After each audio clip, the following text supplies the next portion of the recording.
सद्बुद्धि, सन्मार्ग और कार्य का संकल्प देना, अडिग रहे विश्वास तुम पर, ऐसा अंतः कर देना। मेरे हृदय में आने में तुम्हें कोई संकोच न हो। हे गुरुदेव, मुझे नजरों से दूर कभी न होने देना। हे गुरुदेव, मुझे नजरों से दूर कभी न होने देना। नमस्कार, गायत्री चिंतन धारा के इस अंक में आप सभी का स्वागत है।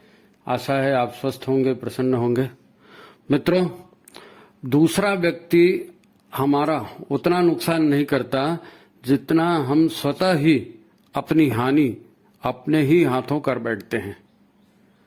इसका कारण है हमारा उतावलापन, हमारा अज्ञान और अपने आप को अधिक होशियार दिखाने की प्रवृत्ति। हम में सहनशीलता और धैर्य की जितनी कमी होगी, हमारी उतनी ही अधिक हानि होने की संभावना है।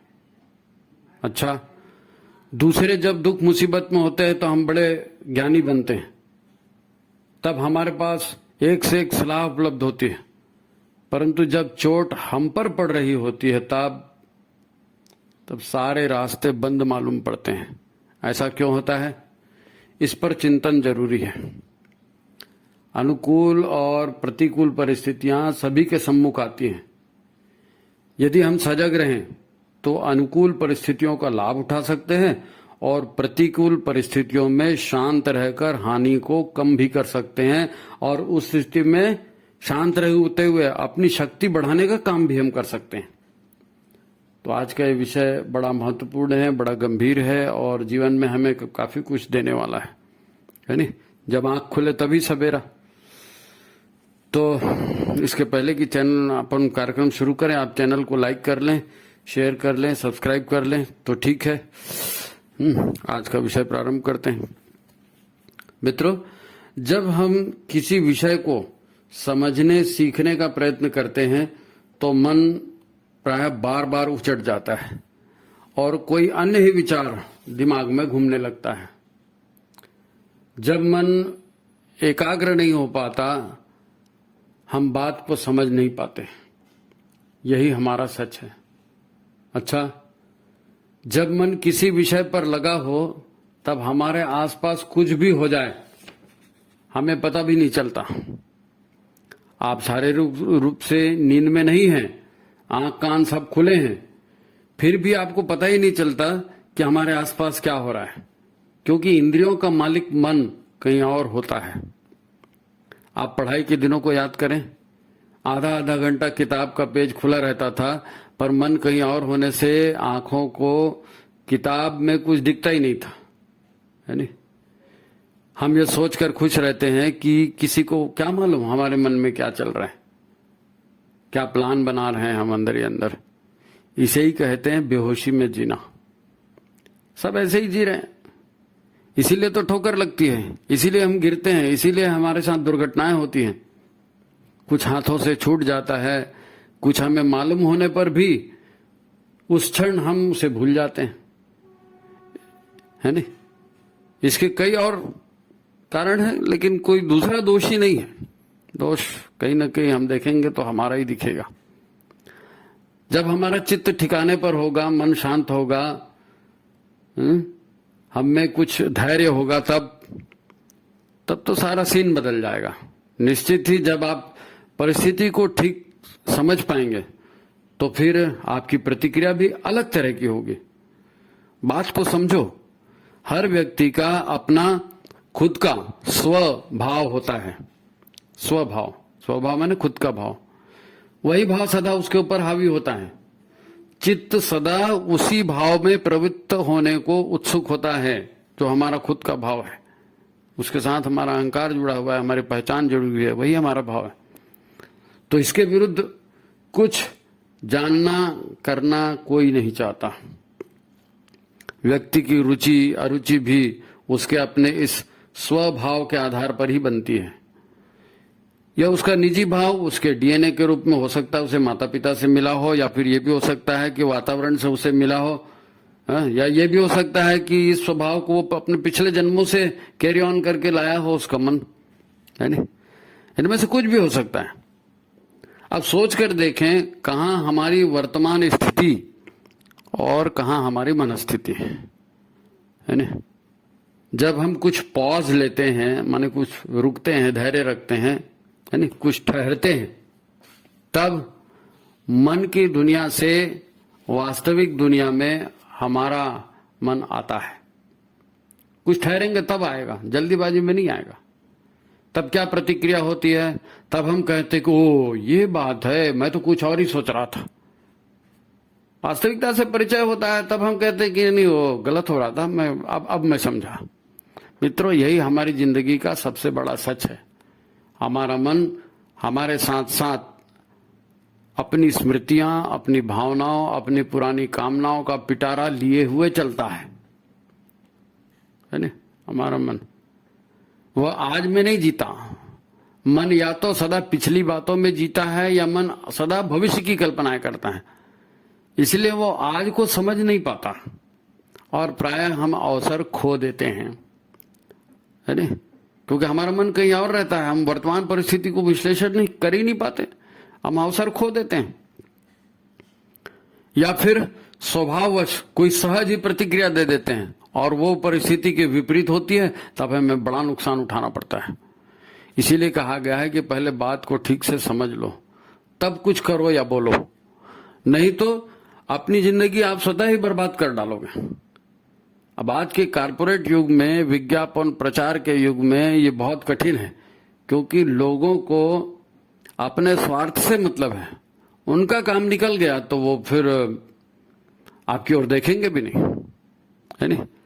आप देखो, एक बात है, अभी अभी गणेश पर्व निकला, है नहीं, तो एक इसी से संबंधित एक उदाहरण है, कहना चाहिए कि महर्षि वेद व्यास, इनका नाम था महर्षि द्वैपायन, है नहीं।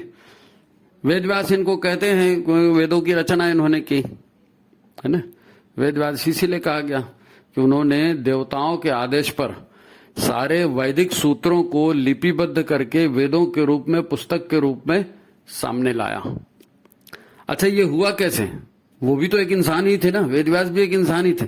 जब देवताओं ने उनकी प्रतिभा को देखा, उनके ज्ञान को देखा, तो देवताओं को लगा कि महर्षि द्वैपायन ही वेदों की रचना के लिए उपयुक्त पात्र हैं।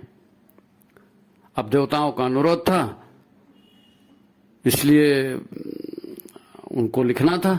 देवताओं ने उनसे अनुरोध किया था, क्योंकि महाभारत के बाद कलयुग प्रारंभ होना था, है नहीं, और कलयुग में मानवीय पतन की पराकाष्ठा होने वाली थी। देवताओं को मालूम था कि कलयुग में मानव पतन की पराकाष्ठा होने वाली है, इसलिए फिर ज्ञान का कोई सूत्र होना चाहिए। तो जितने वैदिक मंत्र हैं वो पहले तो श्रुति के रूप में याद रखे जाते थे ना, लोगों को बताए जाते थे, सुने जाते थे, तो उसका राइटअप होना जरूरी था, क्योंकि कलयुग है, कौन का भ्रष्ट हो जाए पता नहीं, है नहीं, तो उसको लिखना था।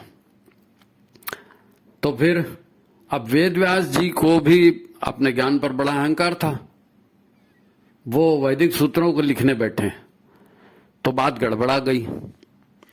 वो भी इंसान ही थे ना, बात गड़बड़ा गई। मन के विचारों की गति कलम से बहुत तेज थी। जब तक वो किसी सूत्र को लिख पाते, मन कहीं और पहुंच जाता था, तब लेखन का क्रम भी बिगड़ जाता था, है ना। यही मानवीय प्रवृत्ति है, बात को समझो। उस समय भी वही थी, आज भी वही है, और अपने में सुधार लाओ। तब वेद व्यास जी ने दिमाग लगाया और देवताओं के सामने शर्त रख दी कि मुझे लिखने के लिए एक स्टेनो चाहिए भाई, मैं बोलते जाऊंगा और वो लिखते जाएगा। अगर वो देवताओं को ये न कहते कि मैं लिख नहीं पा, ये कह देते कि मैं लिख नहीं पा रहा हूं, तो उनकी इंसल्ट हो जाती ना। तो इसलिए उन्होंने कंडीशन रख दी कि मैं बोलते जाऊंगा और कोई उस तेजी से लिखने वाला चाहिए। तो अच्छी बात यही है कि श्रेष्ठ कार्य शुरू करने से पहले देवताओं से सहयोग ले लें, अपने अहंकार में मत रहें। श्रेष्ठ जनों से, गुरुजनों से सहयोग ले लें, अपने अहंकार में मत रहें। श्री गणेश में ये प्रतिभा थी कि वो वाणी की गति से कर्म भी कर सकते थे, इसीलिए वेदों का लेखन हो पाया और आज हमारे सम्मुख वेद ग्रंथों के रूप में दिख भी रहे। परंतु हम मन की तेज गति के जितना तेज काम नहीं कर सकते। जब हम काम करने लगते हैं तो स्वभाव से काम करते हैं, हमारा मन कहीं और होता है, काम कुछ और होता है नहीं, इसीलिए हमारे काम में गलतियां होते रहती हैं। तो हमने भी परंपरा बना दी कि कोई शुभ कार्य करना है तो भाई गुरु का ध्यान करो, गणेश जी का ध्यान करो, श्री गणेश वहीं से चालू होगा, उनका स्मरण करो, उनसे आशीर्वाद लो, वो फिर शुरुआत करो ताकि काम सफल हो जाए। ये उदाहरण है कि भाई महर्षि वेद व्यास को भी, जिन्होंने वेद लिखे थे, उनको भी विधि के अनुसार चलना पड़ा, नियम के अनुसार चलना पड़ा। तो अब हम देखते हैं कि हम गलतियां कहाँ कर रहे हैं, हमारे से गलती कहाँ हो रही और हमारा पतन होता किस प्रकार से है नहीं, इसको भी समझना जरूरी है कि हमको दुख पतन की स्थितियों क्यों प्राप्त होती है। तो यहाँ दो बातें हैं। पहली बात तो ये कि हम जो भी कर रहे हैं कारपोरेट जगत में, जहां घनघोर विज्ञापन हो रहे हैं, हमारी मति को भरमाया जा रहा है, भोगों के लिए ललचाया जा रहा है, हमसे वो सब काम करवाया जा रहा है जो हमारे हित में नहीं है और कारपोरेट ताकतों का फायदा करने वाला है। और हमारी स्थिति ऐसी है जैसे मछलियां होती है ना, तो मछलियां फंसाने के लिए चारा डाला जाता है नहीं, मछलियां फंसाने के लिए चारा डालते हैं, परंतु वो फंसाने के लिए किया गया उपक्रम है। मछलियां ये सोचती हैं कि हमारे लिए खाने को मिल गया, लेकिन कोई फोकट में खाने को क्यों देगा भाई। तो ये विज्ञापनबाजी और कारपोरेट का ये जगत है, इसमें भी इसी तरह होता है। हमको फंसाया जा रहा है, हमको फंसाने के लिए मॉडल बनाए जाते हैं, सुंदर सुंदरियों के विज्ञापन बनाए जाते हैं, तरह तरह के लेख लिखे जाते हैं अखबारों में, मैगजीन में, उस तरह की फिल्में बनाई जाती हैं, है नहीं। हमें बहकाने के लिए अनेक सेमिनार आयोजित करते हैं, वर्कशॉप आयोजित करते हैं, झूठे कारपोरेट सर्वे करवाए जाते हैं, झूठ को पुरस्कृत करके उसे हमारे सामने सत्य की तरह परोसा जाता है। वे लोग हमेशा मिथ्या धारणाएं और मिथ्या विश्वास बनाने के लिए हर तरह का उपाय करते हैं और हम उनके धोखे में कहीं ना कहीं फंस ही जाते हैं। अच्छा, दूसरी बात, एक तो कारपोरेट जगत वाली बात हो गई हमारी स्थिति, और दूसरी बात यह कि हमारी आंतरिक कमजोरियां वो भी हमें फंसाती हैं। आंतरिक कमजोरियां यानी यह कि हम हमेशा जल्दबाजी में रहते हैं, ये हमारी आंतरिक कमजोरी है। हम में धैर्य नहीं होता, हम शांत होकर सत्य की खोज नहीं करते, सुनी सुनाई बातों पर विश्वास कर लेते हैं और मिथ्या धारणाओं और मिथ्या पूर्वाग्रहों, विश्वासों के आधार पर है न अपनी जानकारी बना लेते हैं और उसमें अपना ईगो भी जोड़ देते हैं कि वाह मैं जानता हूं। अब वो आपके अहंकार से जुड़ गया तो और ज्यादा मजबूत हो गया। किसी ने उसको तोड़ दिया कि नहीं ऐसा नहीं ऐसा सच है, तो फिर आपके अहंकार को चोट लग गई, फिर तो उससे झगड़ा चालू हो जाता है। हमारा अहंकार इन मिथ्या बातों को ही ब्रह्म सत्य मान लेता है और फिर यही करते रहते हैं हम, तो हमें धोखा होता है, हमारा नुकसान भी होता है। अच्छा, किसी का विवेक इन ठोकरों से जाग भी जाता है तो वो अपना सुधार करते हैं, पश्चाताप करते हैं, और शेष तो बेचारे इसी माया जाल में फंसे रहते हैं, है ना, और अपनी दुर्गति को ही अपना भाग्य मान लेते हैं कि हमारे तकदीर में यही लिखा था भाई, यही ठोकरें खानी थी, यही हमारा नुकसान होना था। रोते रोते जीवन बिताते हैं, कभी भगवान बदल देते हैं, कभी धर्म बदल देते हैं, कभी कुछ बदलते हैं, लेकिन अपने आप को सुधारते नहीं, इसलिए गड़बड़ होते रहती। तो अब इस परिस्थिति का समाधान क्या है? तो समाधान तो एक ही है, जागृत होना, सचेत होना, है ना, सत्य की खोज करना, ज्ञान अर्जन करना, है ना। इसके सिवा और क्या उपाय हो सकता है? हमारे यहां 4 पुरुषार्थ कहे गए, 4 पराक्रम, धर्म अर्थ काम मोक्ष बोलते हैं ना, ये 4 पराक्रम है। धर्म को जानना, धर्मानुसार आचरण जीवन के हर क्षेत्र में करना, फिर धर्मानुसार अर्थोपार्जन करना, है नहीं। आपने सुना होगा उत्तम कृषि, मध्यम व्यापार, निकृष्ट चाकरी, ये तरीके हैं अर्थोपार्जन के। तो धर्म के अनुसार कैसे जीना है, अर्थ भी कैसे पालन करना, ये पुरुषार्थ में आता है हमारे यहाँ।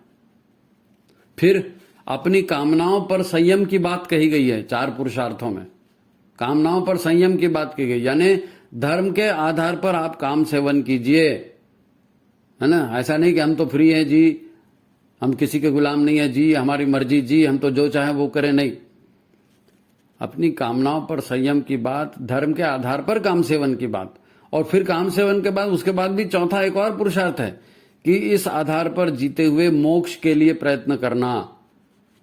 मोक्ष यानी कोई बैकुंठ धाम की बात नहीं कर रहा हूं, मोक्ष माने अपने मन को सांसारिक मायाजाल से मुक्ति, मोक्ष माने मुक्ति, अपने मन को सांसारिक मायाजाल से, झूठ से मुक्ति, करके अपने वास्तविक अस्तित्व को हम अनुभव करें, मैं क्या हूं, है नहीं, वास्तविक। क्योंकि जब ये पता चलेगा मैं क्या हूं, तब ये पता करना आसान हो जाएगा कि मैं क्या करूं। जब मैं क्या हूं पता चलेगा, तभी तो पता चलेगा मैं क्या हूं। तब हम पाएंगे कि हम स्वतः ईश्वरीय व्यवस्था में ही जीते हैं, और यहां मैं नाम की कोई चीज नहीं है। जो कुछ भी होता है ईश्वरीय अनुशासन में स्वयं होते जाता है। ईश्वर की विधि व्यवस्था में सब कुछ चलता है, सारी दुनिया उसी में चल रही है। परंतु ये सत्य अनुभव में तभी आ सकेगा जब सदगुरु के मार्गदर्शन में, सदगुरु के संरक्षण में हम साधना करेंगे, परिश्रम करेंगे। है तो ये बहुत बड़ा विषय, बहुत बड़ा विषय है, पर कुछ उदाहरणों से हम समझने का प्रयास करेंगे। मेन बात यह है कि हमको ये जानना पड़ेगा कि सारा ब्रह्मांड ही धर्म को धारण किए हुए है। अब आप धर्म के बारे में क्या जानते हैं वो हमारा विषय नहीं है, लेकिन सारा ब्रह्मांड धर्म को धारण किए हुए, अपनी प्रॉपर्टी को, अपने कर्तव्यों को धारण किए हुए है ना। बड़े से बड़ा ग्रह, बड़े से बड़ा नक्षत्र से लेके छोटे से छोटा कण भी ईश्वर की विधि के अनुसार ही कार्य करता है। इसी से यह संसार बना है और इसी से सुव्यवस्था बनी है संसार में, और सारे ग्रह नक्षत्र भ्रमण कर रहे हैं, सारे अणु परमाणु काम कर रहे हैं, ये ईश्वरीय व्यवस्था में ही कर रहे हैं। यदि पृथ्वी, जल, वायु, अग्नि और आकाश अपना धर्म ना निभाएं, अपना कर्तव्य ना निभाएं, अपने गुणों के अनुसार काम न करें, तो ना तो ये ब्रह्मांड होता, न यहां जीवन होता, नहीं होता। जरा भी अनुशासन ब्रह्मांड में नहीं चल सकता। कोई ग्रह, कोई तारा अपनी परिधि से हट जाए तो टकरा जाएगा दूसरे से, विस्फोट हो जाएगा, वो खुद भी मरेगा और सारे मरेंगे। लेकिन पूरा डिसिप्लिन में चल रहा है ना। सूर्य, चंद्र, पहाड़, जंगल, बादल, समुद्र, नदियां सब अपना अपना धर्म निभा रहे हैं। और ये धर्म निभा रहे हैं इसीलिए सुदूर जंगल में एक बीज कहीं पड़ता है तो उसके ऊपर पानी पड़ता है, वो अंकुरित हो जाता है। बादल, हवा, सूर्य सब अपना अपना काम करते हैं, तभी तो पौधा, एक पौधा, दूसरा पौधा, सारे पौधे मिलके ही तो जंगल बनता है। किसने बनाया? ईश्वर की विधि व्यवस्था में बना। वहां पशु पक्षी जन्म लेते हैं, ईश्वर की विधि व्यवस्था से जीते हैं, है ना। जन्म लेना, उनका चहकना कितना सौंदर्य प्रदान करता है। वो समय से उठते हैं, योग्य प्रकार का, योग्य मात्रा में भोजन करते हैं, शाम होते ही, सूर्यास्त होते ही सब सो जाते हैं। ऐसे ही रात्रि में निशाचर जागते हैं, वो दिन में सोते हैं। ये प्रकृति की व्यवस्था है, प्रकृति की व्यवस्था बढ़िया से चल रही है। किसी को कोई परेशानी नहीं है, क्योंकि कोई अपना अहंकार वहां जोड़ता नहीं, कोई तेरा मेरा जोड़ता नहीं। जैसे भगवान रखे वैसे सब रह रहे हैं, है नहीं। एक चिड़िया अंडा देती है, एक मछली अंडे देती है, और अपना वंश चलाती है। विकसित प्रजातियों में माताएं गर्भ धारण करती हैं, अपने पेट में बच्चे को पालती हैं, और जब बच्चा स्वयं में बाहर आए उसके पहले मां के स्तनों में दूध उतर जाता है, और मां खुशी खुशी बच्चों को स्तनपान कराती है। तो जीवन ऐसे ही चल रहा है, प्रकृति ऐसे ही चलाती है। वहां किसी को कोई प्रयास करना ही नहीं है, कोई प्रयास नहीं करना, अपना ईगो कहीं डालना ही नहीं है। अब तकलीफ किसी को नहीं होती इस तरह के जीवन में, बस एक मनुष्य ही है उसी को तकलीफ होती है। बाकी कोई चिड़िया हो गया, कोई कीट पतंग हो गया, कोई नदी पहाड़ हो गया, किसी को कोई तकलीफ नहीं। मनुष्य खुद भी अपने लिए परेशानी करता है और दूसरों के लिए भी परेशानी पैदा कर देता है नहीं।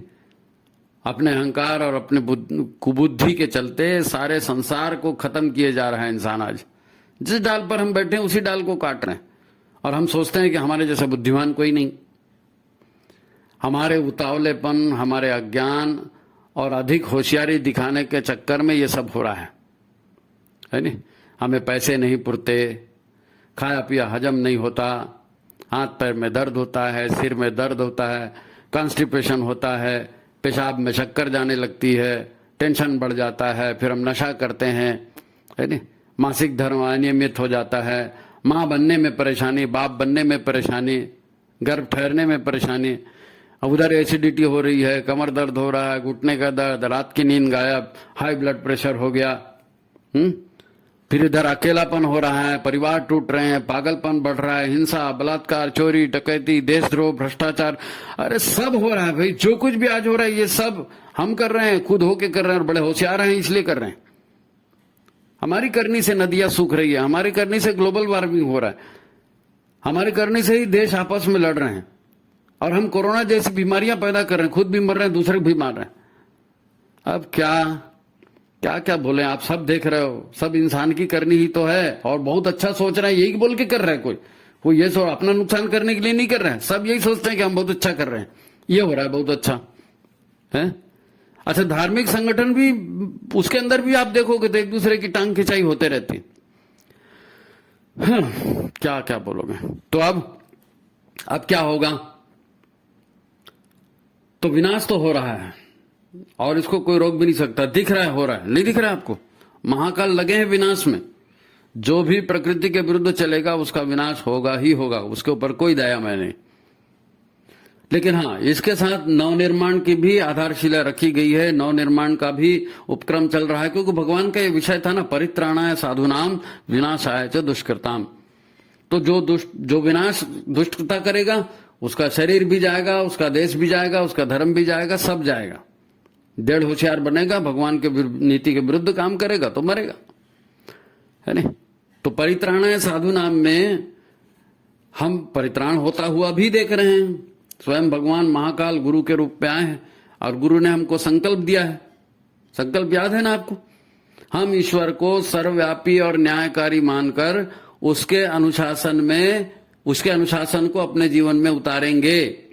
आत्म संयम और नियमितता द्वारा आरोग्य की रक्षा करेंगे, शरीर को भगवान का मंदिर समझ के। ये सारी जो बात है, ये गुरुदेव ने सूत्र दिया ना, तो इस सूत्र के आधार पर अब हमको चलना पड़ेगा।